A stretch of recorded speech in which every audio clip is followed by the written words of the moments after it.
Good question. So what is to become of the 100 plus cats that are on Cat Island when the island is abandoned this coming year or so? And before I share some relatively sad news, let me tell you 2, maybe 3 things that should make you happy, as they did me. First is that there is a thriving organization that is also concerned and looking out for these cats called the Aoshima Cat Protection Society. This group has not only been helping the legendary Bad Bee boss of the island, Cat Mama, take care of these animals, but is also responsible for keeping the curious citizens of Japan's internet informed of the struggles of Cat Island. Here again is Cat Mama, by the way. And for example, how do all these cats eat, you might be wondering? Well, a lot of their meals depend on the tourists of the island feeding them. However, recently, especially in the colder months, there have not been enough tourists on the island to keep them all fed. So the Aoshima Cat Society collected donations from all over the country to keep them fed.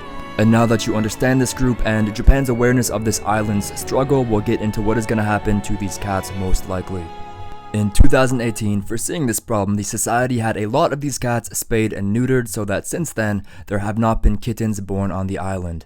So that before the remaining 12 or so residents of the island leave, all the remaining cats will naturally, in the words of Japan's internet, cross the Rainbow Bridge, leaving the island empty and completely devoid of life. Unless, and this was not just me making things up, Japan's internet is also serious about this, stating, translated, if we can find a successor who loves cats and can look after them, perhaps the time will come for the Cat Island to be revived again. This whole thing made me more emotional than I thought, and I found myself researching a house for $16,000 off the coast of Cat Island, and the digital nomad visa that was brought into legislation last April that would allow me to live there. If only I had the budget, I could see myself having a happy life here, with a ton of cats and hopefully good enough Wi-Fi for me to get all my work done.